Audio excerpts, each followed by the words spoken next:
হরিণাকুণ্ডুতে জামায়াতে ইসলামীর সিরাত মাহফিল অনুষ্ঠিত হয়। ঝিনাইদহের হরিণাকুণ্ডু উপজেলার তাহের হুদা ইউনিয়নে বাংলাদেশ জামায়াতে ইসলামীর উদ্যোগে এক বিশাল সিরাতুন্নবী সাল্লাল্লাহু আলাইহি ওয়াসাল্লাম মাহফিল অনুষ্ঠিত হয়। মঙ্গলবার বিকালে ধুলিয়া আদর্শ মাধ্যমিক বিদ্যালয় প্রাঙ্গণে বাংলাদেশ জামায়াতে ইসলামী তাহের হুদা ইউনিয়ন শাখার আয়োজনে সিরাতুন্নবী সাল্লাল্লাহু আলাইহি ওয়াসাল্লাম মাহফিল অনুষ্ঠিত হয়। অনুষ্ঠানের শুরুতেই কুরআন তেলাওয়াত করেন মোহাম্মদ ইমরান হোসেন। তাহের হুদা ইউনিয়নের আমির মোহাম্মদ আব্দুল মুজিদ এর সঞ্চালনায় উক্ত মাহফিলের প্রধান অতিথি হিসেবে উপস্থিত ছিলেন হরিণাকুণ্ডু উপজেলা জামাতের আমির এবং আগামী দিনের নেতৃত্বের স্বপ্নদ্রষ্টা মোহাম্মদ বাবুল হোসেন।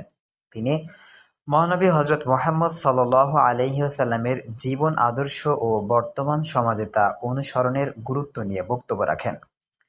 বিশেষ অতিথি হিসেবে উপস্থিত ছিলেন তাহের হুদা ইউনিয়ন পরিষদের চেয়ারম্যান পদপ্রার্থী মোহাম্মদ মোশাররফ হোসেন। এছাড়াও উপস্থিত ছিলেন মোহাম্মদ আব্দুল কুদ্দুস, আব্দুল আজিজ কাদরি ও মঈনুদ্দিন প্রমুখ। ধর্মীয় ভাবগাম্ভীর্য ও আন্তরিক পরিবেশে অনুষ্ঠিত এই মাহফিলে অংশগ্রহণ করেন উপজেলার বিভিন্ন এলাকার ধর্মপ্রাণ মুসলমানরা। অনুষ্ঠানে বক্তাগণ মহানবী সাল্লাল্লাহু আলাইহি ওয়াসাল্লামের জীবন আদর্শকে অনুসরণ করে একটি ন্যায়ভিত্তিক সমাজ গঠনের আহ্বান জানান। মাহফিল শেষে বিশেষ মোনাজাতের মাধ্যমে দেশ, জাতি ও মুসলিম উম্মার শান্তি ও সমৃদ্ধি কামনা করা হয়।